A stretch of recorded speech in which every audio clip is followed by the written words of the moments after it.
One of the really nice things that happens, and I think it's maybe more true in Japan than the US, but in Japan, your work is your community. You'll have deep roots, your family's often connected to it. And so those interpersonal bonds that show up work-wise are different than what you would see in a foreign environment. At large companies particularly, you see this. It's like, oh, I'm this trading company, or I'm this famous telco. And that network of people inside the company, there's friends, there's enemies, there's people they like, don't like, people they go to barbecues or whatever with. But where you have a professional community in the US, okay, we're all in startups together. In large companies, Japan especially, you don't see that cross-pollination, right? And so when you look and say, okay, well, I want to hire someone from this large Japanese company because they will know everyone at these other 6 large ones that are potential customers. You often run into actually they don't. And what they've learned is how to effectively get things done or move around that organization. So I think that's one thing. And the other, and we may have touched on earlier, was just the time frames. Beyond that, and I think this ties into the management style as well. There are certain leadership types that don't go over that well here. And in a lot of cases, it's the foreign boss who's in for 2 years who, I'll just fix this right now and do everything right that you're doing wrong, and we'll go to the top of the organization and solve it. And, well, maybe. Good luck. I know of about 0 cases where that's happened. Having said that, I have seen some very smart guys, didn't speak any Japanese, but who were good at business, who came over and said, okay, let's go talk to a bunch of our customers and understand why they chose us. And what came out of it was really enlightening.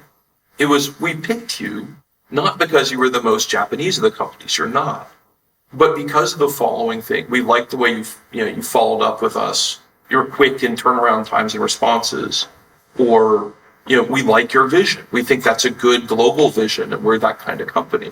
And these are hardcore Japanese companies. This isn't like you and I set up here, right? And I think people go down both paths of I'm successful over here, so I will come and change all of Japan. Have them cancel Golden Week. We've got meetings.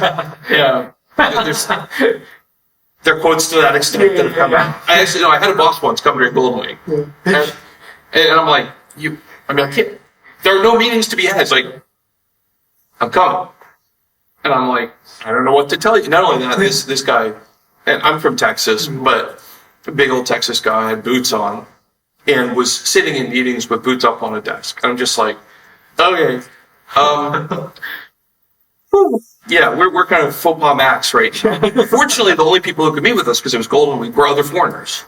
So it was, we were bad, but we weren't, banned for life. Yes.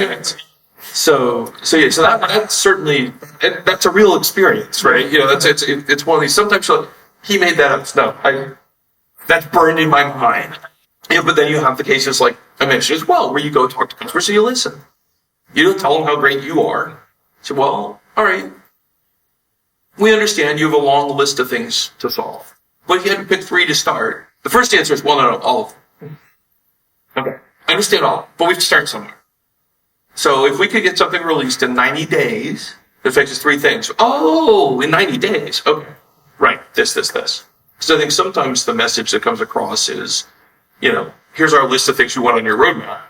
And you come back and saying, well, you can't have, you can only have 3 things on the roadmap. I don't know if that's a useful series of anecdotes or not. That's great. Yeah. I'll just point out, I'm not wearing boots today. Not even rain boots. Not even rain boots. It's a type food.